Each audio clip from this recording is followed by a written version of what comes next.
നമ്മളൊരു പത്രം നടത്തുമ്പോൾ അതിൻ്റെ ഫസ്റ്റ് പേജിൽ പെരുന്നാളിന് റംസാൻ ആശംസകളെന്ന് ഒരു എന്താ പറയുക വളരെ ഒരു ഉളുപ്പുമില്ലാതെ റംസാൻ ആശംസകളെന്ന് ഫസ്റ്റ് പേജിൽ അച്ചടിച്ച് വിടാൻ ഒരു പത്രാധിപർക്കും ഒരു തടസ്സമില്ല. ചുരുട്ടിയ മുഷ്ടി ആകാശത്തേക്ക് ഉയർത്തുന്നവരാണ് ഇടതുപക്ഷക്കാർ. ഒരു വിശ്വാസി എന്താണ് നിവർത്തിപ്പിടിച്ച കൈകൾ ആകാശത്തേക്ക് ഉയർത്തുന്നവരാണ്. അപ്പം ചുരുട്ടിയ മുഷ്ടി ഉന്നതമാവുകയും നിവർത്തിയ കൈകൾ എന്തോ ഒരു മോശം കാര്യമാവുകയും ചെയ്യുക എന്നത് എനിക്ക് അംഗീകരിക്കാൻ പറ്റില്ല. ഒരു വിശ്വാസി കൈകൾ നിവർത്തി ദൈവത്തോട് പ്രാർത്ഥിക്കുന്നത് അതിൻ്റെ വാല്യൂ ഉണ്ട്. ഇപ്പോൾ ഇടതുപക്ഷ സൈദ്ധാന്തികരെ സംബന്ധിച്ചിടത്തോളം അവർ ആ പ്രിവിലേജ് അനുഭവിക്കുന്ന ആളുകളാണ്. അവരുടെ ഒരു അജ്ഞാനം പോലും ആധികാരികതയായിട്ട്, അവരുടെ അറിവില്ലായ്മ അത് ആധികാരികതയായിട്ട് അടയാളപ്പെടുത്തപ്പെടും. അത് പറ്റില്ല എന്നാണ് അതിനോടുള്ള മറുപടി. അപ്പം അതിൻ്റെ പേരിൽ ഞാൻ മാത്രം വിശദീകരിക്കേണ്ടി വരുന്നു എന്ന് പറയുന്നത് ഞാൻ നേരത്തെ പറഞ്ഞ പ്രശ്നമാണ്. അത് ജമാഅത്ത് ഇസ്ലാമി ആയതുകൊണ്ടും ഞാൻ ദാവൂദ് ആയതുകൊണ്ടാണ്. Media One managing editor C ദാവൂദാണ് ഇന്ന് എൻ്റെ അതിഥി. Welcome sir. Thank you. നമ്മളിപ്പോൾ സോഷ്യൽ മീഡിയ തുറന്നു കഴിഞ്ഞാൽ വലിയൊരു ചർച്ച നടക്കുന്നുണ്ട്. ആരാണ് സി ദാവൂദ്? എപ്പോഴെങ്കിലുമൊക്കെ കണ്ടിട്ടുണ്ടാവുമല്ലോ അത്തരം കുറിപ്പുകളൊക്കെ. വളരെ സുദീർഘമായ കുറിപ്പുകൾ കാണാൻ കഴിയും. ആരാണ് സി ദാവൂദ്? ഞാൻ ചോദിക്കുകയാണ് സാർ, ആരാണ് സി ദാവൂദ്? സി ദാവൂദ് ആരാണെന്ന് ചോദിച്ചാൽ, ഞാനൊരു ജേർണലിസ്റ്റാണ്. ഞാൻ കോഴിക്കോട് ജില്ലയിൽ നാദാപുരമാണ് എൻ്റെ സ്വദേശം. പിന്നെ ഈ പറഞ്ഞമാതിരി ആരാണ് സി ദാവൂദ് എന്ന് ഒക്കെ ആൾക്കാരിപ്പോൾ ചോദിക്കുന്നുണ്ട്. അതിലപ്പുറം ഞാൻ എന്താ പറയേണ്ടത്? By profession I am a journalist. പിന്നെ ഒരു പിതാവാണ്. പിന്നെ ഒരു കർഷക തൊഴിലാളിയുടെ മകനാണ്. അത്രയൊക്കെ തന്നെയാണ് എനിക്ക് അതേക്കുറിച്ച് പറയാനുള്ളത്. അത്ര സിമ്പിളായിട്ടല്ല സോഷ്യൽ മീഡിയ ഈ കാര്യങ്ങളെ കാണുന്നത്. ഈ ഒരു പ്രൊഫൈൽ നമുക്കൊക്കെ അറിയുന്നൊരു പ്രൊഫൈലാണ്. ആഗോള ജിഹാദി വക്താവ്, മത തീവ്രവാദി, ഭീകരവാദി എന്നൊക്കെ നിരന്തരം സി ദാവൂദിനെ വിളിക്കുന്നത് നമ്മളൊക്കെ കാണുന്നതാണ്. ഇതൊക്കെ ശ്രദ്ധിച്ചിട്ടുണ്ടാവുമല്ലോ. എന്തൊക്കെ അത്തരം അഭിസംബോധനകളെ എങ്ങനെയാണ് കാണുന്നത്? അത് ശ്രദ്ധിച്ചെന്ന് വെച്ചാൽ അങ്ങനെ ഉണ്ട്, അവിടെ ഇവിടെയൊക്കെ ഉണ്ട്. പക്ഷേ ഞാനത് എന്താ പറയുക, അതെന്നെ സ്പർശിക്കുന്നേ ഇല്ല. ഒരു നിലക്കും എന്നെ സ്പർശിക്കാത്ത, എൻ്റെ മേല് തട്ടാത്ത പ്രയോഗങ്ങളായതുകൊണ്ട് ഞാൻ അതേക്കുറിച്ച് അസ്വസ്ഥപ്പെടാറില്ല. I am least bothered in that sense. അങ്ങനെ പറയുന്നത് ഞാൻ കരുതുന്നത് വെച്ചാൽ, ഒരാൾക്കെതിരെ ഒരു ആക്ഷേപവാക്ക് ഉന്നയിക്കുന്നുണ്ടെങ്കിൽ അതിന് പല ലക്ഷ്യങ്ങളുണ്ടാകും. ആക്ഷേപവാക്കുകൾ ഉന്നയിക്കുന്ന ആളുകൾക്ക് പല ലക്ഷ്യങ്ങളുണ്ടാകും. അപ്പം നമ്മൾ ചെയ്യുന്ന പണിയിൽ നിന്ന് പിറകോട്ട് പോകണം, അല്ലെങ്കിൽ നമ്മൾ തളരണം, പേടിക്കണം എന്നതിലൊരു ലക്ഷ്യമായിരിക്കും. പിന്നെ ആളുകൾക്ക് മുമ്പിൽ നമ്മുടെ വിശ്വാസ്യത തകർക്കുക, നമ്മളെ മോശക്കാരനാക്കുക, ഇങ്ങനെ പല ലക്ഷ്യങ്ങളാണുള്ളത്.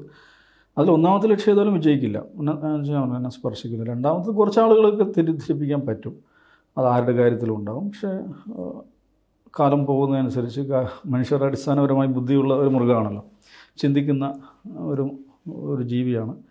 ആളുകൾക്ക് കാര്യങ്ങൾ മനസ്സിലാവും. അതുകൊണ്ട് ഞാനതിൽ ഒട്ടും അസ്വസ്ഥനല്ല. പിന്നെ ആക്ഷേപവാക്കുകൾ നമ്മൾ അത് മുമ്പും പറഞ്ഞ കാര്യമാണ്. നമ്മളൊരു പബ്ലിക് ലൈഫിൽ നിൽക്കുമ്പോൾ ആക്ഷേപവാക്കുകൾ നമുക്ക് കേൾക്കേണ്ടി വരും. അത് സ്വാഭാവികമാണ്. പ്രത്യേകിച്ച് നമ്മൾ ജേർണലിസം ചെയ്യുമ്പോൾ, ജേർണലിസത്തിൽ സ്വാഭാവികമാണല്ലോ, അതൊക്കെ അറിയാം. നമുക്ക് ആളുകൾക്ക് ഇഷ്ടമില്ലാത്ത പലതരം റിപ്പോർട്ടുകൾ ചെയ്യേണ്ടി വരും. എല്ലാ ദിവസവും പോസിറ്റീവ് വാർത്തകൾ അല്ലെങ്കിൽ പോസിറ്റീവായ വിശകലനങ്ങൾ, പ്രോഗ്രാമുകൾ, അത് മാത്രമല്ലല്ലോ നമ്മൾ ചെയ്യുക. പലർക്കും ഇഷ്ടമില്ലാത്ത, പ്രത്യേകിച്ച് those who are in power, അധികാരത്തിലുള്ള ആളുകൾക്ക് ഇഷ്ടമില്ലാത്ത പല കാര്യങ്ങളും സംസാരിക്കേണ്ടി വരും. അത് മാധ്യമങ്ങളുടെ ചുമതലയാണ്. പിന്നെ മീഡിയയെ സംബന്ധിച്ചിടത്തോളം മീഡിയയാണ് സവിശേഷമായി അങ്ങനെ ഒരു പോളിസി എടുത്തിട്ടുള്ള സ്ഥാപനമാണ്. അൺഹേർഡ് വോയിസസ് കേൾപ്പിക്കുക. മീഡിയയുടെ ന്യൂസ് പോളിസിയിൽ പറയുന്നൊരു കാര്യമുണ്ട്, വോയിസ് ഓഫ് ദ വോയിസ്ലെസ് എന്നൊരു പ്രയോഗം സാധാരണഗതിയിൽ നമ്മുടെ നാട്ടിലുണ്ട്. ആ ഒരു പ്രയോഗത്തിൽ പോലും മീഡിയ വൺ വിശ്വസിക്കുന്നില്ല. Because there is no one as voiceless ആയിട്ട് ആരുമില്ല, എല്ലാവരും വോയിസുള്ള ആളുകളാണ്. പക്ഷേ പ്രശ്നം എന്താണ്? അവരുടെ വോയിസ് കേൾക്കാൻ ആളുകളില്ല, അല്ലെങ്കിൽ അതൊരു വോയിസായിട്ട് റെക്കഗ്നൈസ് ചെയ്യാൻ പോലും ആളുകളില്ല. അൺഹേർഡ് വോയിസസ് ആണുള്ളത്. അപ്പോൾ കേൾക്കാതെ പോയ ശബ്ദങ്ങൾ, കേൾപ്പിക്കപ്പെടാതെ പോയ ശബ്ദങ്ങൾ, അല്ലെങ്കിൽ ശബ്ദമായിട്ട് അംഗീകരിക്കപ്പെടാത്ത ശബ്ദങ്ങൾ, അവയെ റെക്കഗ്നൈസ് ചെയ്യുക, അതിനെ റിഫ്ലക്റ്റ് ചെയ്യുക, അത് മീഡിയ വണ്ടെ ഒരു ഉത്തരവാദിത്തമാണെന്ന് മീഡിയ വണ്ടെ ന്യൂസ് പോളിസിയിൽ എഴുതി വെച്ചിട്ടുണ്ട്. അപ്പോൾ അങ്ങനെ ഇരിക്കെ ഈ പറയുന്ന അൺഹേർഡ് വോയിസസിനെ റിഫ്ലക്റ്റ് ചെയ്യുന്ന ഒരു മീഡിയ ഓർഗനൈസേഷൻ ആകുമ്പോൾ ആ വോയിസ് ഇഷ്ടമില്ലാത്ത ആളുകളുണ്ടാവും. അത് പല നിലക്കുള്ള അധികാരങ്ങൾ കൈവശം വെക്കുന്ന ആളുകളാണ്. അധികാരം എന്ന് പറയുമ്പോൾ അത് കേവലം ഈ ഭരണം എന്ന അർത്ഥത്തിൽ മാത്രമല്ല എന്ന് വെച്ചിട്ടുണ്ടെങ്കിൽ those who R power in hand, പല നിലക്കുകൾ. അത് കൾച്ചറൽ പവർ ആയിരിക്കാം, ഇൻ്റലക്ച്വൽ ഇതായിരിക്കാം, അല്ലെങ്കിൽ പല ഈ ഒരുതരം തലമുറയായി കൈമാറി കിട്ടിയെന്നവർ വിചാരിക്കുന്ന സംഗതികളായിരിക്കാം. അപ്പോൾ ഇങ്ങനെയുള്ള എല്ലാ പവർ സെൻറ്റേഴ്സും അവർ അസ്വസ്ഥരാകും, അവർക്ക് ഇഷ്ടമുണ്ടാവില്ല ഈ പറയുന്ന പല കാര്യങ്ങളും. അപ്പോൾ അവർ പലതരം ബഹളങ്ങളുണ്ടാക്കും, പലതരം ആക്ഷേപങ്ങൾ ഉന്നയിക്കും. നമ്മൾ അതിനധികം സമയം കൊടുക്കേണ്ടതില്ല എന്ന് വിചാരിക്കുന്ന ഒരാളാണ് ഞാൻ. അതിന് സമയം കൊടുക്കാറില്ല. ഇപ്പോൾ അതിൽ പറഞ്ഞാൽ സോഷ്യൽ മീഡിയയിൽ ഇങ്ങനെ എന്തോരം വരുന്നുണ്ട്, ഞാൻ ഒന്നിനും മറുപടി പറയാറില്ലല്ലോ. ഞാൻ അത്തരം കാര്യങ്ങളും നമ്മുടെ ഒരു പേഴ്സണൽ സോഷ്യൽ മീഡിയ അക്കൗണ്ടുകളിൽ പോലും അതിനോട് പ്രതികരിക്കാറില്ല. നമ്മൾ ചെയ്യേണ്ട കാര്യങ്ങൾ ചെയ്തങ്ങ് പോവുക എന്നുള്ളതാണ്. പക്ഷേ അതിന് ഇമ്പാക്റ്റ് ഉണ്ടാകുന്നുണ്ട്, സമൂഹത്തിൽ ഇമ്പാക്റ്റ് ഉണ്ടാകുന്നുണ്ട്. നല്ലൊരു വിഭാഗം ആളുകൾ അത് ശ്രദ്ധിക്കുന്നുണ്ട്, അതുമായിട്ട് എൻഗേജ് ചെയ്യുന്നുണ്ട്. അതാണ് നമ്മൾ സന്തോഷിപ്പിക്കുന്ന കാര്യം. അല്ല, അതിൽ സാധാരണ ഒരു മാധ്യമ പ്രവർത്തകന് നേരിടേണ്ടി വരുന്ന വാക്കുകളല്ല ഞാൻ ഇപ്പം പറഞ്ഞ വാക്കുകളൊക്കെ. വളരെ എന്താണ് പറയുക, കനമുള്ള വാക്കുകളാണ്. സാധാരണ ഒരു മാധ്യമ പ്രവർത്തകന്റെ ഒരു ഭീകരവാദി എന്ന് വിളിക്കാറില്ല, ജിഹാദി എന്ന് വിളിക്കാറില്ല. അത്തരം പ്രയോഗങ്ങൾ വളരെ സൂക്ഷിച്ച് കൈകാര്യം ചെയ്യേണ്ട പ്രയോഗങ്ങളാണ്. അത് നേരിടുന്ന ഒരു മാധ്യമ പ്രവർത്തകൻ അത്ര ലളിതമായിട്ട് എടുക്കേണ്ട കാര്യമുണ്ടോ എന്നാണ്. അല്ല, അത് പിന്നെ നോക്കൂ, പിന്നെ അതൊരു മുസ്ലിം, നമ്മളുടെ ഒരു പ്രത്യേകിച്ച് ഇന്നത്തെ ഒരു ഗ്ലോബൽ കോണ്ടെക്സ്റ്റിൽ, ഇന്ത്യൻ കോണ്ടെക്സ്റ്റിൽ സവിശേഷമായിട്ടും ഒരു മുസ്ലിം നാമധാരി സവിശേഷമായി അനുഭവിക്കുന്നൊരു പ്രശ്നമാണ്. അത് ഷാറുഖ് ഖാൻ അത് അനുഭവിക്കേണ്ടി വന്നിട്ടുണ്ടല്ലോ. സോ എന്താണ്, my name is Khan, I am not a terrorist എന്നൊരു പ്രയോഗം തന്നെ എന്തുകൊണ്ടുണ്ടായി? ഇപ്പോൾ ഷാറുഖ് ഖാൻ എന്താണെന്ന് നമുക്ക് എല്ലാവർക്കും അറിയാം. അത് അങ്ങനെ ഏതെങ്കിലും നിലക്കൊരു മുസ്ലിം പൊളിറ്റിക്സിനെ റെപ്രസെൻ്റ് ചെയ്യുന്ന ആളല്ല. പക്ഷേ അദ്ദേഹത്തിന് ഈ പറയുന്ന ഒരു ഫിൽറ്ററിങ് പ്രോസസ്സിലൂടെ കടന്നു പോകേണ്ടി വരുന്നുണ്ട്. APJ അബ്ദുൽ കലാമിന് കടന്നു പോകേണ്ടി വന്നില്ലേ അമേരിക്കയിൽ വെച്ചിട്ട്? അപ്പോൾ ഒരു മുസ്ലിം പേരുകാരൻ സവിശേഷമായി അനുഭവിക്കുന്നൊരു പ്രശ്നമാണ്. അത് ഇന്ത്യൻ കോണ്ടെക്സ്റ്റ് അത് കുറച്ച് കൂടുതലാണ്. ഇപ്പോൾ അതിനെ ഉപയോഗിച്ച് ലവ് ജിഹാദ് എന്ന് പറയുന്ന വാക്ക് ലോകത്തെല്ലാ ആളുകളും പ്രണയിക്കുന്നുണ്ട്, എല്ലാ മതത്തിൽപ്പെട്ട ആളുകളും പ്രണയിക്കുന്നുണ്ട്, വിവിധ മതങ്ങളിൽപ്പെട്ട ആളുകൾ പരസ്പരം പ്രണയിക്കുന്നുണ്ട്. പക്ഷേ ഒരു മുസ്ലിം ചെറുപ്പക്കാരൻ്റെ പ്രണയത്തെ പെട്ടെന്ന് ഭീകരവൽക്കരിക്കുകയാണ്. ഒരു മുസ്ലിം ചെറുപ്പക്കാരൻ അല്ലെങ്കിൽ മുസ്ലിം ചെറുപ്പക്കാർ പരീക്ഷകളിൽ മാർക്ക് നേടിയാൽ അത് എന്താണ്, മാർക്ക് ജിഹാദാവുന്നു. അവർ PSC പരീക്ഷകൾ, UPSC പരീക്ഷകൾ കൂടുതൽ റിക്രൂട്ട്മെൻറ്റ് ജിഹാദാവുന്നു. അവർ ഭൂമി മേടിച്ചാൽ അത് ലാൻഡ് ജിഹാദാവുന്നു. അവർ ഹോട്ടൽ നടത്തിയാൽ ഹലാൽ ജിഹാദ്, ഫുഡ് ജിഹാദ് ഒക്കെ ആവുന്നു. അതൊരു കോണ്ടെക്സ്റ്റാണ്, അത് ഇപ്പോഴത്തെ ഒരു പൊളിറ്റിക്കൽ കോണ്ടെക്സ്റ്റാണ്. അതിനെതിരെയാണ് നമ്മൾ സംസാരിച്ചുകൊണ്ടിരിക്കുന്നത്. അപ്പോൾ അതിനെതിരെ സംസാരിക്കുന്ന ഒരാൾ വളരെ പെട്ടെന്നൊരു ജിഹാദി ആകും. അതറിഞ്ഞുകൊണ്ട് തന്നെയാണ് നമ്മളതേക്കുറിച്ച് സംസാരിക്കുന്നത്. ആ ഒരു പൊളിറ്റിക്കൽ ഫ്രെയിമിൽ നമ്മളതിനെ നോക്കിക്കഴിഞ്ഞു കഴിഞ്ഞാൽ അതിന് പ്രത്യേകിച്ച് പ്രയാസപ്പെടേണ്ട കാര്യമൊന്നുമില്ല. ഈ കുറിപ്പുകളിൽ നോക്കാൻ നമുക്ക് മനസ്സിലാവുന്നത് സീതാവൂദ് എന്ന മാധ്യമ പ്രവർത്തകനെ ഒരു സാധാരണ മാധ്യമ പ്രവർത്തകനായിട്ട് അഡ്രസ്സ് ചെയ്യുന്ന രീതിയിലല്ല അതിന്റെ ഉള്ളടക്കം എന്ന് പറയുന്നത്. വളരെ കൃത്യമായിട്ട് അതിനകത്തൊരു പൊളിറ്റിക്കൽ ഒരു അജണ്ട ഫിക്സ് ചെയ്തൊരു മാധ്യമ പ്രവർത്തകൻ, അല്ലെങ്കിൽ അത്തരം സാഹചര്യങ്ങൾ സൃഷ്ടിക്കുന്ന ഒരു മാധ്യമ പ്രവർത്തകൻ, ആ തരത്തിലൊക്കെയാണ് അതിനെ വളച്ചൊടിക്കുന്നതാവാം, അല്ലെങ്കിൽ അവരുടെ പൊളിറ്റിക്സ് അവർ പറയുന്നതാവാം. അപ്പം അത്ര എളുപ്പത്തിൽ മറുപടി പറയേണ്ട ഒരു കാര്യമാണെന്ന് തോന്നുന്നുണ്ടോ? അല്ല, അതിൽ ഞാൻ പറയാം, അജണ്ട എന്ന് പറയുമ്പോൾ ഒരു അജണ്ട ഇല്ലാത്ത ഒരു ന്യൂസ് ഓർഗനൈസേഷൻ ലോകത്തില്ല. ലോകത്തുള്ള എല്ലാ ന്യൂസ് ഓർഗനൈസേഷനും അജണ്ടയുണ്ട്. അത് ഈതർ എക്സ്പ്ലെയിൻഡ് ഓർ കൺസീൽഡ് ആയിരിക്കാം. ചിലപ്പോൾ അത് ഒരു വിശദമായിട്ട് പറയുന്നുണ്ടാവും, ചില ആളുകൾ അത് പറയുന്നുണ്ടാവില്ല. മീഡിയ വണ്ണിന് ഒരു അജണ്ടയുണ്ട്. മീഡിയ വണ്ണിൻ്റെ അജണ്ട എന്താണെന്നുള്ളത് മീഡിയ വണ്ണിൻ്റെ ന്യൂസ് പോളിസി എന്ന് പറയുന്ന ഒരു റിട്ടൺ ഡോക്യുമെൻ്റാണ്. മീഡിയ വണ്ണിൽ ജോയിൻ ചെയ്യുന്ന എല്ലാ ആളുകളെയും അത് പഠിപ്പിക്കുന്നുണ്ട്. അതിനായിട്ട് പ്രത്യേക ക്ലാസ്സുകൾ കൊടുക്കാറുണ്ട്. എനിക്ക് തോന്നുന്നൊരു 13 or 14 പോയിൻ്റ് ന്യൂസ് പോളിസിയാണ്. അത് കൃത്യമായിട്ട് പറയുന്നുണ്ട്. ആ അജണ്ടയിൽ ഏറ്റവും പ്രധാനമായ കാര്യം എന്ന് പറയുന്നത് നമ്മുടെ നമ്മളൊരു ഒരു റിപ്പബ്ലിക്കാണ്, ഒരു കോൺസ്റ്റിറ്റ്യൂഷണൽ റിപ്പബ്ലിക്കാണ് ഇന്ത്യ. അപ്പോൾ അതിൻ്റെ റിപ്പബ്ലിക്കൻ വാല്യൂസ് അതിനെ നിലനിർത്തുക, അതിൻ്റെ അടിത്തറകളൊന്നുകൊണ്ടാണ് മീഡിയ വൺ പ്രവർത്തിക്കുക. അതിൻ്റെ ഒന്നാമത്തെ പോയിൻ്റാണ്. അതിൽ ഞാൻ നേരത്തെ പറഞ്ഞ മാതിരി സാധാരണഗതിയിൽ മീഡിയ സ്പേസിൽ പരിഗണിക്കപ്പെടാതെ പോകുന്ന ശബ്ദങ്ങൾക്ക് സവിശേഷ പ്രാധാന്യം കൊടുക്കും എന്ന് മീഡിയ വൺ പറയുന്നു. മീഡിയ വൺ പോളിസിയിൽ പറയുന്നുണ്ട്. അതിൽ തന്നെ സവിശേഷമായിട്ട് ദലിതുകൾ, മുസ്ലിങ്ങൾ, സ്ത്രീകൾ, വികസനത്തിൻ്റെ ഇരകൾ, അഭയാർത്ഥികൾ, ചേരിവാസികൾ, ഇങ്ങനെയൊക്കെയുള്ള ആളുകളെ സവിശേഷമായി പേരെടുത്ത് പറയുന്നുണ്ട്. ഒന്ന് ശബ്ദമില്ലാതെ ദുർബലരായ മനുഷ്യരാണ് അവർ. ശബ്ദം നിഷേധിക്കപ്പെട്ട, ശബ്ദം കേൾക്കാതെ പോയ മനുഷ്യരാണ്. അപ്പോൾ ദുർബലരായ മനുഷ്യർക്കൊപ്പം നിൽക്കും എന്ന്, അവരുടെ ഉന്നമനത്തിന് വേണ്ടി പ്രവർത്തിക്കും, അവരുടെ ശബ്ദത്തെ പൊതുധാരയിൽ എത്തിക്കാൻ വേണ്ടിയിട്ട് പ്രവർത്തിക്കും എന്നത് അജണ്ടയായി എഴുതി വെച്ചൊരു മാധ്യമ സ്ഥാപനമാണ്. അപ്പോൾ അങ്ങനത്തെ ഒരു മാധ്യമ സ്ഥാപനത്തിന് സാധാരണ മാധ്യമ സ്ഥാപനങ്ങൾക്കുള്ളതിനേക്കാൾ അധിക ഉത്തരവാദിത്വം ഉണ്ടാവും. അതുകൊണ്ട് തന്നെ അധികമായിട്ടുള്ള സമ്മർദ്ദങ്ങളും അധികമായിട്ടുള്ള എതിർപ്പുകളും ഉണ്ടാവും. അത് ഉണ്ടായിട്ടുണ്ട്. ഇപ്പോൾ ഇന്ത്യയിലൊരു മാധ്യമ സ്ഥാപനം, ഒരു ടെലിവിഷൻ ഓർഗനൈസേഷൻ കേന്ദ്ര സർക്കാരിനാൽ നിരോധിക്കപ്പെട്ടിട്ടില്ല, സമ്പൂർണ്ണമായി നിരോധിക്കപ്പെട്ടിട്ടില്ല. അങ്ങനൊരു സംഗതി മീഡിയയുടെ കാര്യത്തിൽ മാത്രമേ ഉണ്ടായിട്ടുള്ളൂ. അപ്പോൾ അത് വെച്ച് നോക്കുമ്പോൾ ആതിര പറഞ്ഞ സോഷ്യൽ മീഡിയയിൽ നടക്കുന്ന ക്യാമ്പയിൻ അതൊക്കെ വളരെ വളരെ ചെറുതാണ്. അതിൽ പറയുന്ന ഒരു പ്രധാനപ്പെട്ട പോയിന്റ്, സി ദാവൂദ് ഒരിക്കലും ഒരു മാധ്യമ പ്രവർത്തകനല്ല, ഒരു സംഘടനയുടെ പിൻബലത്തോട് വന്ന ഒരാളാണ്. ആ തരത്തിലാണ് മീഡിയ വൺ എന്നൊരു സ്ഥാപനത്തിലേക്ക്, അല്ലെ മാധ്യമം എന്ന് പറയുന്ന ഒരു സ്ഥാപനത്തിലേക്ക് സി ദാവൂദ് എന്ന ജേർണലിസ്റ്റ് എന്ന് പറയുന്ന ആ ഒരു വാക്ക് ഉപയോഗിക്കാൻ അർഹനല്ല എന്ന ഒരു രീതിയിലാണ് അത്തരത്തിൽ കുറിപ്പുകളുടെ ഉള്ളടക്കം. അത്തരം പ്രസ്താവനകൾ പറയുന്നവരോട് എന്താണ് മറുപടി പറയാനുള്ളത്? അല്ല, അതിലെന്ന് വെച്ചാൽ ഞാൻ ജേർണലിസത്തിൽ ബിരുദാനന്തര ബിരുദം നേടിയ ഒരാളാണ്.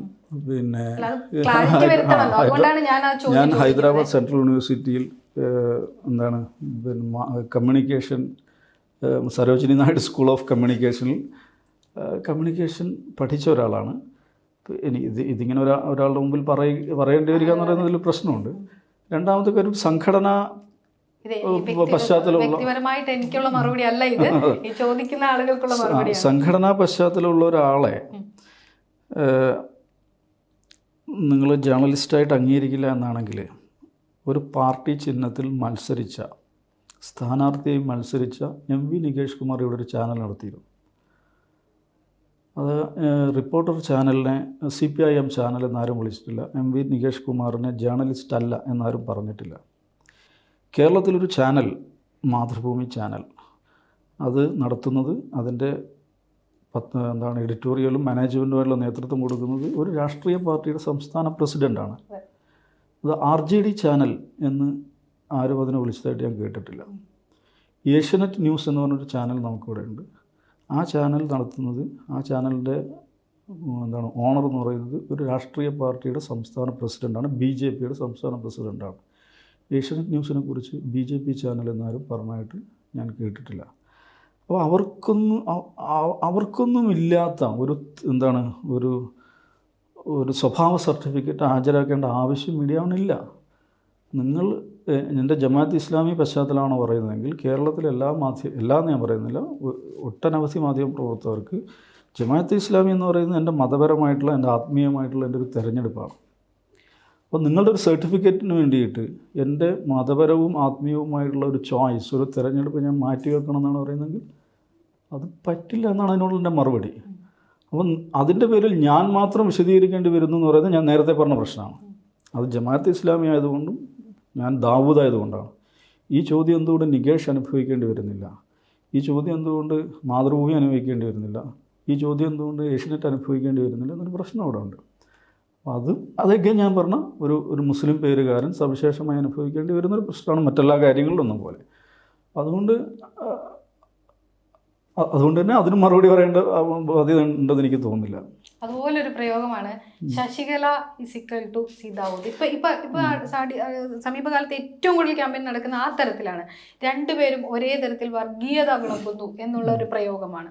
അതിനോട് എന്താണ് പ്രതികരണം? അതിൽ എനിക്ക് വെച്ചാൽ, ഞാൻ ഒരു തീവ്രവാദിയാണ് എന്ന് ആരെങ്കിലും പറഞ്ഞാൽ എനിക്ക് അത് എന്നെ സ്പർശിക്കില്ല. പക്ഷെ വർഗീയവാദി എന്ന് പറഞ്ഞാൽ എനിക്ക് കുറച്ച് വിഷമം ഉണ്ടാക്കും. കാരണം എൻ്റെ ചിന്തയുടെ നാലാലയത്തില്ലാത്തൊരു കാര്യമാണ്. ഇനി വർഗീയത, ഞാൻ പറഞ്ഞ ഒരു വർഗീയത എന്തെങ്കിലും ഒന്ന് ചൂണ്ടിക്കാണിച്ചു തന്നാൽ ഞാൻ തിരുത്തും. ഞാൻ പറഞ്ഞതിൽ വർഗീയത അതല്ല, മുസ്ലിം പ്രശ്നങ്ങൾ ഉന്നയിക്കുന്നു. മുസ്ലിം പ്രശ്നങ്ങളെ മുസ്ലിം പ്രശ്നം എന്നുള്ള നിലയ്ക്ക് തന്നെ ഞാൻ ഉന്നയിക്കാറുണ്ട്. അത് ഉന്നയിക്കുന്നത് മാത്രമല്ല, ഇന്ത്യൻ കോണ്ടെക്സ്റ്റിൽ ഏറ്റവും അധികം ഉന്നയിക്കേണ്ട ഒരു വിഷയം അതാണെന്നാണ് എൻ്റെ അഭിപ്രായം. കാരണം ഇപ്പം ഞാൻ വേറെ നിലക്ക് പറയല്ലോ, ഇപ്പോൾ ഛത്തീസ്ഗഡിൽ 2 കന്യാസ്ത്രീകളെ അറസ്റ്റ് ചെയ്തു. അത് വളരെ ഗുരുതരമായ പ്രശ്നമാണ്, കടുത്ത മനുഷ്യാവകാശ ലംഘനമാണ്. ആ കന്യാസ്ത്രീകൾക്ക് വേണ്ടി നമ്മൾ നിലകൊള്ളണം. പാർലമെൻറ്റിൽ അതിൽ വലിയ ബഹളം ഉണ്ടായി. കേരളത്തിൽ നമുക്കറിയാം, മീഡിയയിൽ വലിയ ഇതുണ്ടായി. നമുക്ക് കഴിഞ്ഞ ആഴ്ചയിലാണ് അസമിൽ ഏതാണ്ട് 1000കണക്കിന് മുസ്ലിം വീടുകൾ തകർക്കപ്പെടുകയും, 1000കണക്കിന് വീടുകൾ തകർക്കപ്പെട്ടു എന്ന് പറഞ്ഞാൽ 10,000കണക്കിന് മനുഷ്യർ തെരുവിലേക്ക് പോയിട്ടുണ്ട്, അല്ലേ? അതിൽ കുഞ്ഞുങ്ങളുണ്ട്, സ്ത്രീകളുണ്ട്, വൃദ്ധരുണ്ട്, രോഗികളുണ്ട്. ആയിരക്കണക്കിന് വീടുകളാണ് 1-2 ആഴ്ച കൊണ്ട് തകർത്ത് തരിപ്പണാക്കിയത്. നമ്മൾ പാർലമെൻറ്റിൽ വല്ലതും കേട്ടോ അതേക്കുറിച്ച്? നമ്മൾ കേരളത്തിൽ ഏതെങ്കിലും ഒരു ഇപ്പോൾ ഉണ്ടായതുപോലെയുള്ളൊരു മീഡിയ അറ്റൻഷൻ ആ വിഷയത്തിലുണ്ടായോ? എത്ര മാധ്യമ സ്ഥാപനങ്ങൾ അസംബ്ലിയൊക്കെ അവരുടെ പ്രതിനിധികളെ അയച്ചു? അതെന്തുകൊണ്ടാണ്? ഇതൊരു ലെസർ ഹ്യൂമൻസ് ആണ്. അവരുടെ കാര്യങ്ങൾ അത് നോക്കേണ്ടതില്ല അതാണ് നമ്മെ എല്ലാവരെയും ഞാൻ പറയുന്നത്. അത് ഏതെങ്കിലും ഒരു പ്രത്യേക വിഭാഗത്തിൻ്റെ പ്രശ്നമല്ല, അത് നമ്മുടെ ഒരു പൊതുബോധമായി മാറിയിട്ടുണ്ട്. അവരത്രയേ അർഹിക്കുന്നുള്ളൂ. അവരുടെ ജീവിതങ്ങളെന്ന് പറഞ്ഞാൽ അർദ്ധജീവിതങ്ങളോ അല്ലെ കീഴ് ജീവിതങ്ങളോ ആണ്. അങ്ങനത്തെ ഒരു പ്രബലമായ ഒരു മനോഘടന നിലനിൽക്കുന്ന ഒരു സമയത്ത് നോക്കൂ, ഇങ്ങനെയൊക്കെ പ്രശ്നങ്ങളുണ്ട്, വിഷയങ്ങളുണ്ട് എന്ന് ഉച്ചത്തിൽ സംസാരിക്കുന്ന ഒരാളെ വളരെ എളുപ്പം വർഗീയവാദിയാക്കാൻ പറ്റും. അത് വർഗീയതയാണെന്ന് ഞാൻ വിചാരിക്കുന്നില്ല. നിങ്ങൾ കന്യാസ്ത്രീകൾക്ക് വേണ്ടി അവർക്കെതിരായ നീതി നിഷേധങ്ങൾക്കെതിരെ സംസാരിക്കുന്നത് ക്രിസ്ത്യൻ വർഗീയത അല്ല. അത് അവരോടുള്ള ഐക്യദാർഢ്യത്തിൻ്റെ ഭാഗമാണ്, നീതിയുടെ ഭാഗം നിൽക്കുക എന്നുള്ളതാണ്. ദലിതരായ മനുഷ്യർക്ക് വേണ്ടി സംസാരിക്കുന്നത് അത് ദലിത് വർഗീയത അല്ലെങ്കിൽ പട്ടികജാതി പട്ടികവർഗ വർഗീയതയല്ല. പക്ഷേ മുസ്ലിങ്ങളുടെ കാര്യത്തിൽ സംസാരിക്കുമ്പോൾ അത് വർഗീയതയായിട്ട് വളരെ എളുപ്പം ചാപ്പകുത്തപ്പെടുന്നു. അതാണ് ഈ പ്രശ്നത്തിൻ്റെ കോർ. ആ കോറിനെ കുറിച്ച് ധാരാളമായി സംസാരിക്കുന്ന ഒരാളാണ് ഞാൻ. അത് മറ്റു പലരും സംസാരിക്കാത്ത അളവിലും ആഴത്തിലും ഗൗരവത്തിലും സംസാരിക്കുന്ന ഒരാളാണ്. അപ്പോൾ അതിൻ്റെ പേരിലാണ് വർഗീയവാദി എന്ന് ആരോപിക്കുന്നത്. അതിൻ്റെ പേരിൽ വർഗീയവാദി ആരോപിക്കുന്നതിന് എനിക്ക് പ്രശ്നമില്ല. ഇനി അതല്ല, നമുക്ക് ഈ പറഞ്ഞ പെർട്ടിക്കുലർ സംഗതി അത് വർഗീയതയാണ് എന്നൊരാൾ ചൂണ്ടിക്കാണിച്ച് തന്നാൽ നിശ്ചയമായിട്ട് ഞാനത് തിരുത്തും. അതിൻ്റെ പേരിൽ സമൂഹത്തോട് മാപ്പ് ചോദിക്കും. പക്ഷെ അങ്ങനെ എന്തെങ്കിലും ഉണ്ടായതെന്ന് എനിക്കറിയില്ല. സാമാന്യമായിട്ട് ഈ വർഗീയവാദ ആരോപണം വരുന്നത് CPIMൻ്റെ ബന്ധപ്പെട്ട ആളുകളിൽ നിന്നാണ്. അതിൻ്റെ കാരണം വെച്ചാൽ CPIM കേരളത്തിൽ കഴിഞ്ഞ കുറച്ച് കാലങ്ങളായിട്ട് സ്വീകരിക്കുന്നൊരു ലൈനുണ്ട്. ഒരു ഭൂരിപക്ഷ വോട്ടുകളുടെ ഏകീകരണം, ഒരു മുസ്ലിം എന്ന് പറയുന്ന ഒരു അതറിനെ സൃഷ്ടിച്ച് ഭൂരിപക്ഷ വോട്ടുകളുടെ ഏകീകരണം എന്നൊരു പൊളിറ്റിക്കൽ സ്ട്രാറ്റജി അവരെടുത്തിട്ടുണ്ട്. അതേക്കുറിച്ച് ധാരാളമായി സംസാരിക്കുന്ന ഒരാളാണ് ഞാൻ. അപ്പോൾ സ്വാഭാവികമായിട്ടും കേരളത്തിൽ ഏറ്റവും വലിയ പ്രൊപ്പഗാൻഡ മിഷണറിയുള്ള ഏറ്റവും വലിയ സംഘടനാ നെറ്റ്വർക്കുള്ളൊരു പ്രസ്ഥാനമാണ് കമ്മ്യൂണിസ്റ്റ് പാർട്ടി CPIM എന്ന് പറയുന്നത്. അവരുടെ മുഴുവൻ പ്രചാരണോപാധികളെടുത്തിട്ട് ക്യാമ്പയിൻ നടത്തും. അപ്പോൾ അതിൻ്റെ റീച്ച് ഉണ്ടാവും. അതൊരു കേരളത്തിലൊരു ജേർണലിസ്റ്റിനെതിരെ, എനിക്കെതിരെ DYFI കേരളത്തിൽ 200 ബ്ലോക്ക് കേന്ദ്രങ്ങൾ പ്രകടനം നടത്തിയിട്ടുണ്ട്. ഓർമ്മയുണ്ടോ അതിലേക്കത്? ഈ ഭഗത് സിംഗിന് എന്തോ പറഞ്ഞെന്ന് പറഞ്ഞിട്ട്. അപ്പോൾ അങ്ങനെ ചെയ്യാവുന്ന സംഘടനാ സംവിധാനമുള്ളൊരു പാർട്ടിയാണ്. സ്വാഭാവികമായിട്ട് അവരത് പറഞ്ഞുകൊണ്ടിരിക്കും. പക്ഷേ ഞാൻ പറഞ്ഞല്ലോ, എഗൈൻ മുസ്ലിം പ്രശ്നങ്ങളെക്കുറിച്ച് സംസാരിക്കുന്നത് ഇതാണ് വർഗീയതയെങ്കിൽ ആ പരിപാടി ഞാൻ ഇനിയും തുടരും. ഇനി അതല്ല, ഞാൻ ഇന്ന വിഷയത്തിൽ വർഗീയമാണ് പറഞ്ഞതെന്ന് ഒരാൾ എന്നെ ബോധ്യപ്പെടുത്തിയാൽ ഞാനത് തിരുത്തുകയും ചെയ്യും. ഈ നാദാപുരം എന്ന് പറയുന്ന വളരെ സവിശേഷമായ ഒരു രാഷ്ട്രീയ സാഹചര്യമുള്ള ഒരു സ്ഥലത്ത് നിന്ന് വരുന്ന ഒരാളാണല്ലോ. അപ്പോൾ ആ തരത്തിലുള്ള രാഷ്ട്രീയ സാഹചര്യം ഏതെങ്കിലും തരത്തിൽ സി ദാവൂദ് എന്ന വ്യക്തിയെ രൂപപ്പെടുത്തുന്നതിൽ ഒരു നിർണായക പങ്ക് വഹിച്ചിട്ടുണ്ടോ? അങ്ങനെയല്ല. നാദാപുരം എന്ന് പറഞ്ഞ രാഷ്ട്രീയ സംഘർഷം ഞാൻ പലയിടത്തും ഈ മട്ടിൽ ചില കാര്യങ്ങൾ എഴുതുകയൊക്കെ ചെയ്തുകൊണ്ട് ഞാൻ പറയാം. നാദാപുരത്ത് നടക്കുന്ന സംഘർഷം മുസ്ലിം ലീഗും CPIM തമ്മിലുള്ള സംഘർഷമാണ് പുറമേക്ക് നോക്കും. പക്ഷേ അതവിടെ ഇൻ പ്രാക്ടീസ് ഒരു തരത്തിലൊരു മുസ്ലിം തീയ സംഘർഷം എന്നുള്ള നിലക്കാണ് അവിടെ ഉണ്ടായിട്ടുള്ളത്. അപ്പോൾ ആ വിഷയത്തെക്കുറിച്ച് ഞാൻ പല സന്ദർഭങ്ങളിൽ എഴുതിയിട്ടുണ്ട് മുമ്പ്. എഴുതിയതൊക്കെ ഒന്ന് വായിച്ചു നോക്കും. അതിൽ ഞാൻ മുസ്ലിം ലീഗിനെയും CPIMനെയും ഒരുപോലെ കുറ്റപ്പെടുത്തിയിട്ടുണ്ട്. മുസ്ലിം ലീഗിനെ എന്നല്ല, മുസ്ലിം സമുദായത്തെ ഞാൻ വിമർശിച്ചിട്ടുണ്ട്. അവിടെ ഏതെങ്കിലും ഒരു പാർട്ടി ആണ് കുറ്റക്കാരെന്ന അഭിപ്രായം എനിക്കില്ല. നാദാപുരം സംഘർഷത്തിൽ മുസ്ലിം ലീഗിനും CPIMനും പങ്കുണ്ട്. ഒരുപോലെ പങ്കുണ്ടെന്ന് ഞാൻ പറയില്ല, പക്ഷേ രണ്ട് കൂട്ടർക്കും പങ്കുണ്ട്. ചില സന്ദർഭങ്ങളിൽ ചില ആളുകൾക്ക് കൂടുതൽ പങ്കായിരിക്കും, ചില സന്ദർഭങ്ങളിൽ ചില ആളുകൾക്ക് കൂടുതൽ പങ്കായിരിക്കും. നാദാപുരത്ത് സവിശേഷമായിട്ടുള്ള അവിടുത്തെ ഒരു മേൽക്കോയ്മ ബന്ധങ്ങളുടെയൊക്കെ ബന്ധപ്പെട്ട ഒരു പ്രശ്നമാണ്. അവിടുത്തെ ഒരു സവിശേഷമായ നരവംശം, അവിടുത്തെ ഒരു സമ്പദ്ഘടന, അതൊക്കെ അതിനകത്ത് ഘടകമാണ്. അത് CPIMനെ മാത്രമായിട്ട് കുറ്റപ്പെടുത്താൻ പറ്റില്ല, മുസ്ലിം ലീഗിനെ മാത്രമായിട്ട് കുറ്റപ്പെടുത്താൻ പറ്റില്ല. ഇനി അതുകൂടെ നമ്മൾ മനസ്സിലാക്കണം. ഈ മുസ്ലിം ലീഗുകാർ നടത്തിയെന്ന് പറയപ്പെടുന്ന ആക്രമണങ്ങൾ മുസ്ലിം ലീഗ് ഒരു സംഘടന എന്നുള്ള നിലയ്ക്ക് ചെയ്തതായിരിക്കില്ല. CPM നടത്തിയ ആക്രമണങ്ങളെന്ന് പറയുന്നത് CPMൻ്റെ സംഘടന എന്നുള്ള നിലയ്ക്ക് ഉണ്ടായതല്ല. അവിടെ ഇങ്ങനൊരു വിഭജനം, ഒരു സാമുദായികമായിട്ടുള്ള ഒരു അകൽച്ചയും വിഭജനവും സൃഷ്ടിക്കപ്പെട്ടിട്ടുണ്ട്. അതിൽ രണ്ട് കൂട്ടർക്കും പങ്കുണ്ട്. അതിൻ്റെ പലതരത്തിലുള്ള മാനിഫെസ്റ്റേഷൻസാണ് നമ്മൾ കണ്ടത്. പക്ഷേ for last I think 10 years or so അത് ഏതാണ്ട് അടങ്ങിയിട്ടുണ്ട്. എന്ന് മാത്രമല്ല പുതിയ തലമുറ അത്തരം കാര്യങ്ങളൊന്നും വലിയ ഇതില്ല. ആളുകൾ മുന്നോട്ട് പോയിട്ടുണ്ട്, ധാരാളമായി മുന്നോട്ട് സഞ്ചരിച്ചിട്ടുണ്ട്. അപ്പോൾ നാദാപുരത്തെ സംഘർഷങ്ങൾ ഏതെങ്കിലും നിലയ്ക്ക് എൻ്റെ ചിന്തയെ ആലോചനകൾ രൂപപ്പെടുത്തുന്നതിൽ പങ്കുവഹിച്ചെന്ന് എനിക്ക് തോന്നുന്നില്ല. പക്ഷേ സംഘർഷങ്ങൾ നമുക്ക് കുഞ്ഞുനാളിൽ തന്നെ നമ്മളിത് പലതും കാണുന്നുണ്ട്. സ്കൂളിൽ പോകാതിരുന്ന കുറേ അധികം ദിവസങ്ങളുണ്ടായിട്ടുണ്ട്. നമ്മൾ തന്നെ ചുറ്റുവട്ടത്തുള്ള പല ആളുകളും പല രീതിയിൽ ആക്രമിക്കപ്പെട്ട് നമ്മൾ കണ്ടിട്ടുണ്ട്. അതൊക്കെ നമ്മളെ വേദനിപ്പിച്ചിട്ടുണ്ട്. പക്ഷേ അത് എൻ്റെ രാഷ്ട്രീയത്തെ ചിന്തകളെ രൂപപ്പെടുന്നതിൽ വലിയ പങ്കുവഹിച്ചത് എനിക്ക് തോന്നുന്നില്ല. താങ്കളുടെ എഴുത്തുകൾ അല്ലെങ്കിൽ താങ്കളുടെ പ്രസംഗങ്ങൾ മുൻകാലങ്ങളിൽ നടത്തി, ഞാൻ മീഡിയ വൺ എന്ന സ്ഥാപനത്തിലേക്ക് വരുന്നതിന് മുമ്പ് ഉള്ള പ്രസംഗങ്ങൾ അല്ലെങ്കിൽ അത്തരം കാര്യങ്ങളൊക്കെ വളരെ സൂക്ഷ്മമായി അവിടെ മുതലേ ശ്രദ്ധിച്ചു കഴിഞ്ഞാൽ നമുക്ക് മനസ്സിലാവുന്നത് പലപ്പോഴും താങ്കളുടെ ഒരു സവിശേഷമായി CPM-നെതിരെയുള്ള ഒരു ആക്രമണമായിട്ട് പലപ്പോഴും തോന്നാറുണ്ട്. CPM-നെ നിശിതമായി വിമർശിക്കുന്ന എഴുത്തുകൾ ഉണ്ടാവാറുണ്ട്, അല്ലെങ്കിൽ അത്തരത്തിലുള്ള പ്രസംഗങ്ങളിൽ CPM-നെ വളരെ സവിശേഷമായി വിമർശിക്കാറുണ്ട്. അപ്പം അതിലൊക്കെ സി ദാവൂദ് പറയാൻ ഉദ്ദേശിക്കുന്നത് ന്യൂനപക്ഷ പ്രീണനം എങ്ങനെയാണോ RSS നടത്തുന്നത് അല്ലെ സംഘപരിവാർ അജണ്ടകൾ നടത്തുന്നത് അതേപോലെ തന്നെയാണ് CPM-ൻ്റെ ഒരു വെർഷനുമെന്ന് പറഞ്ഞു വെക്കാറുണ്ട്. പറയാതെയും പറഞ്ഞുമൊക്കെ വരികൾക്കിടയിലൊക്കെ നമുക്കത് വായിച്ചെടുക്കാൻ കഴിയുന്നുണ്ട്. യഥാർത്ഥത്തിൽ എന്തുകൊണ്ടാണ് അത്തരത്തിലൊരു നിലപാട് സ്വീകരിക്കുക? രണ്ടും എങ്ങനെയാണ് നമുക്ക് ഒരു തുലാസിൽ കിട്ടാൻ കഴിയുക? അതിലും എഗൈൻ വരുന്നൊരു സംഗതി എന്ന് വെച്ചാൽ CPIM എന്ന് പറയുന്നത് ഇപ്പം എഴുത്ത്, പ്രാഥമികമായ എഴുത്ത് എന്ന് പറഞ്ഞാൽ അതൊരു ഇൻ്റലക്ച്വൽ ഇൻ്റർവെൻഷനാണ്, ഒരു ബൗദ്ധികമായിട്ടുള്ളൊരു പ്രവർത്തനമല്ലേ. പ്രഭാഷണവും സാമാന്യന അത് തന്നെയാണ്. അപ്പം നമ്മളൊരു പ്രകൃതം അല്ലെങ്കിൽ നമ്മളൊരു ശീലം അല്ലെങ്കിൽ നമ്മൾ ചെയ്തു വരുന്ന കാര്യത്തിലൊരു പ്രമുഖമായ കാര്യം എന്ന് വെച്ചാൽ ഈ ഹെജിമനി, ആധിപത്യം ഉള്ള അധീശ ശക്തികൾക്കെതിരായുള്ള പ്രഹരം, അതിനെതിരെ നിൽക്കുക എന്നുള്ളതാണ് നമ്മുടെ ഒരു രാഷ്ട്രീയ സമീപനം. ഇപ്പോൾ കേരളത്തിൻ്റെ ഒരു ഇൻ്റലക്ച്വൽ ലാൻഡ്സ്കേപ്പ് എടുത്തു കഴിഞ്ഞാൽ ഞങ്ങളാണ് ഒരു ഇൻ്റലക്ച്വൽ ഹെജിമനി ഞങ്ങൾക്കാണ് എന്നൊരു വിചാരം പൊതുവെ ഇടതുപക്ഷ വൈജ്ഞാനിക മണ്ഡലത്തിലുണ്ട്. ഒരർത്ഥത്തിലുള്ള എന്താ പറയുക, ഇടതുപക്ഷ ജ്ഞാനാധികാരം എന്ന് പറയാവുന്ന ഒരു സാഹചര്യം കേരളത്തിലുണ്ട്. അത് വളരെ വളരെ വളരെ പൊള്ളയായ, വളരെ കപടമായ, വളരെ ബാലിശമായ ഒരു സംഗതിയാണ്. അപ്പോൾ അങ്ങനെ ഞങ്ങളെ സൈദ്ധാന്തികമായിട്ട് എതിർക്കാനൊന്നും പറ്റില്ല. ഞങ്ങൾ ഭയങ്കര ബുദ്ധിജീവികളാണ്, ഞങ്ങൾ ഭയങ്കര സംഭവങ്ങളാണ് എന്ന വിചാരം പൊതുവെ പങ്കുവെക്കുന്ന ആളുകളാണ് ഇടതുപക്ഷ സൈദ്ധാന്തികരും അവരുടെ നേതാക്കളും. അപ്പം അറിവിൻ്റെ പരിധി, അറിവിൻ്റെ പാരമ്യം എന്ന് പറയും, ജ്ഞാനത്തിൻ്റെ സെനിത്ത് ഓഫ് നോളജ് എന്ന് പറയാവുന്ന ജ്ഞാനത്തിൻ്റെ പാരമ്യം ഞങ്ങളാണ്, അല്ലെങ്കിൽ ഇടതുപക്ഷമാണ്, മാർക്സിസമാണ് എന്ന വിചാരം പൊതുവെ മാർക്സിസ്റ്റുകൾക്കുണ്ട്. അതുകൊണ്ടാണ് സോവിയറ്റ് യൂണിയൻ തകരാൻ പോകുന്നു എന്ന വാർത്തകൾ വരുന്ന സമയത്ത് കേരളത്തിലെ ഇടതുപക്ഷ സൈദ്ധാന്തികർ എന്താ പറഞ്ഞതെന്നറിയോ? Soviet union തകരുകയോ? അത് അസംഭവ്യമാണ്. ഏതുപോലെ? മനുഷ്യൻ കുരങ്ങിലേക്ക് തിരിച്ചു പോവുക എന്നതുപോലെ അസംഭവ്യമാണെന്ത്?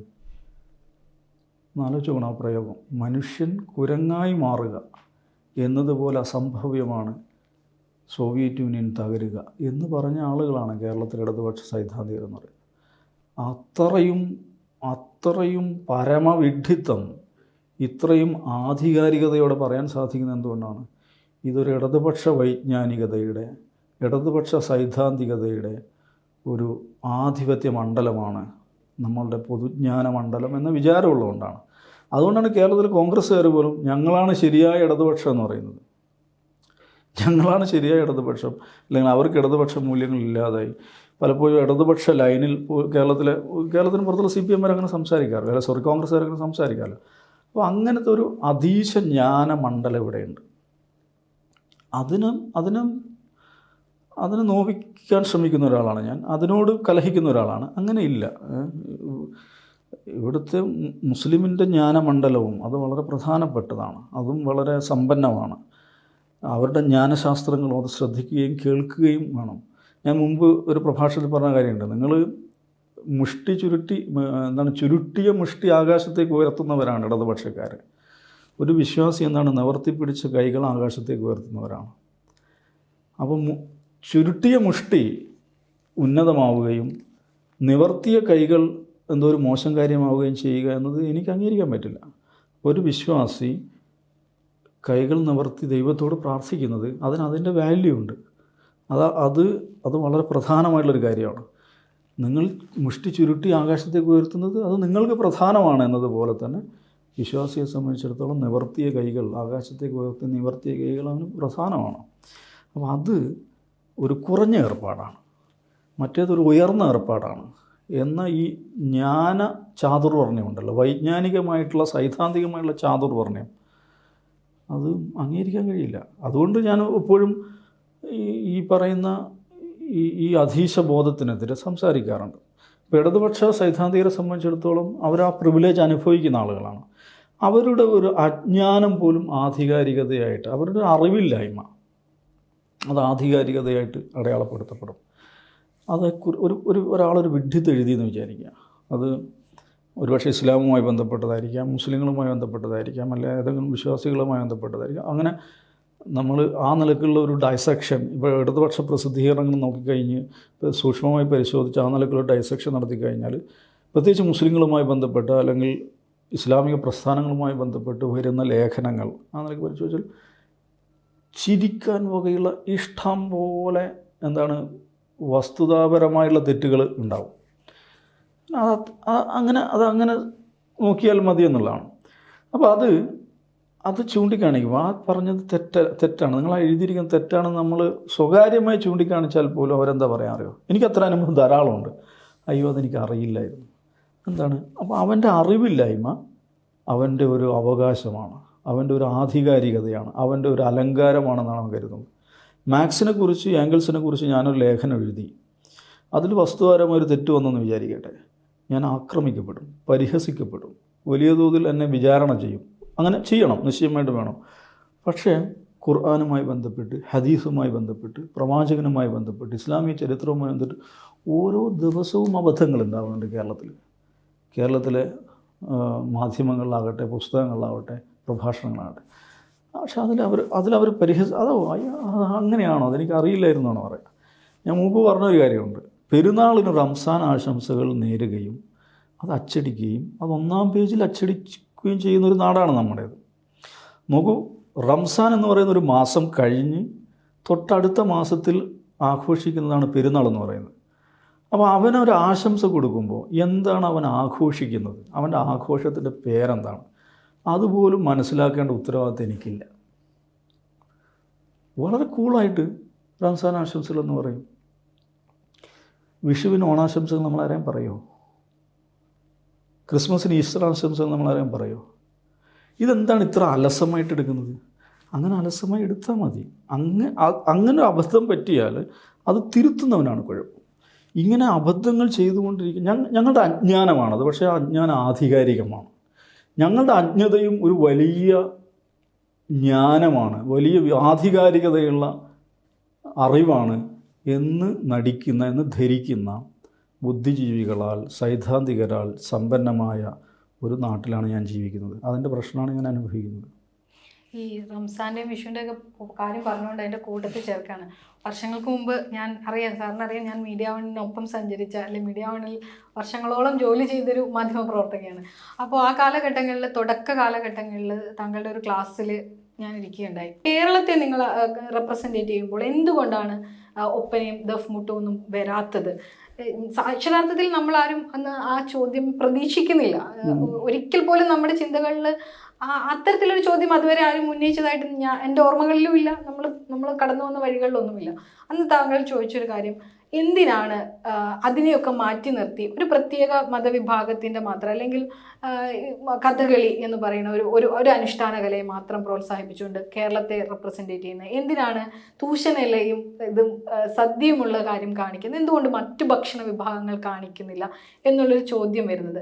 ആ ചോദ്യത്തിൻ്റെ ഉള്ളിൽ എന്തെങ്കിലും ഒളിഞ്ഞിരിപ്പുണ്ടോ എന്നുള്ളൊരു ചർച്ചയൊക്കെ അന്ന് വളരെ സജീവമായിട്ടുണ്ടായിരുന്നു. ഇപ്പോൾ ഓർക്കുന്നുണ്ടാവുമല്ലോ ആ വിഷയം സംസാരിച്ചത്. ഇമേജറിയുമായി ബന്ധപ്പെട്ട ഇപ്പം കേരളം ശരിയാണ്. ഇപ്പോൾ കേരളത്തെക്കുറിച്ചുള്ള ഒരു ജനറൽ ഇമേജറി, നമ്മൾ കേരളം എന്ന് പറയുമ്പോൾ ഫസ്റ്റ് വരുന്നത് കഥകളി തലയാണ്. കഥകളി ഒരു മോശം ഇതാണെന്ന് എനിക്ക് അഭിപ്രായമില്ല. പക്ഷേ കേരളത്തിൽ എത്ര ശതമാനം ആളുകൾ കഥകളി കളിക്കുന്നുണ്ട്, അല്ലെങ്കിൽ ആടുന്നുണ്ട്, അത് ആസ്വദിക്കുന്നുണ്ട്, അത് മനസ്സിലാക്കുന്ന ആളുകൾ എത്രയുണ്ട് എന്നൊരു പ്രശ്നമുണ്ട്.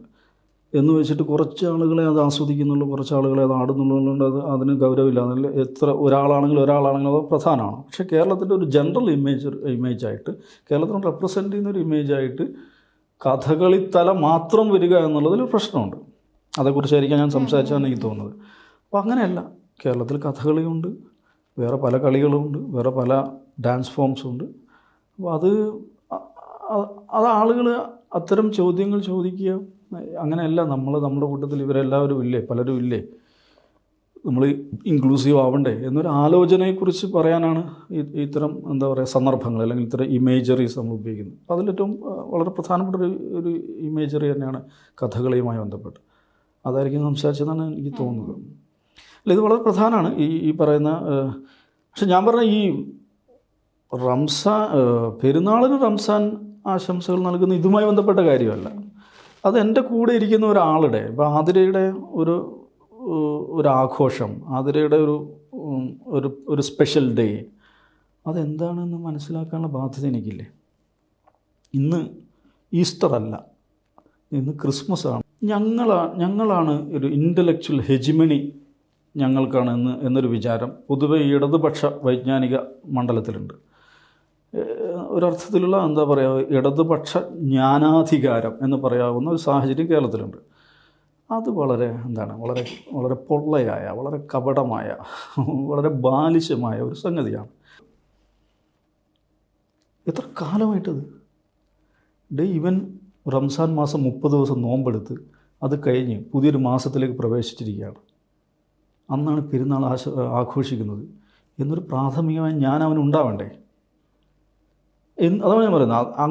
ആ ജ്ഞാനമില്ലെങ്കിലും അതൊരു അജ്ഞാനമാണല്ലോ, അതൊരു അജ്ഞതയാണല്ലോ. ആ അജ്ഞതയെ എനിക്ക് ആധികാരികമായി 1-ാം പേജിൽ അവതരിപ്പിക്കാൻ പറ്റുമെന്നൊരു ആത്മവിശ്വാസത്തെ പ്രഹരിക്കണം. അതിനെ അങ്ങനെ എളുപ്പം വിട്ടാൻ പറ്റില്ല. അതാണ് ഞാൻ പറയുന്ന കാര്യം. ഈ പറയുന്ന ആത്മവിശ്വാസം ഏറ്റവും അധികമുള്ള ആളുകളാണ് പ്രതിപക്ഷക്കാരൻ. ഞങ്ങളുടെ അജ്ഞതയും ഒരു അധിക ജ്ഞാനമാണ് എന്ന് വിചാരിക്കുന്ന ആളുകൾ. അവർ വൈജ്ഞാനികമായി ചോദ്യം ചെയ്യുക എന്നുള്ളതൊരു സംഗതിയാണ്.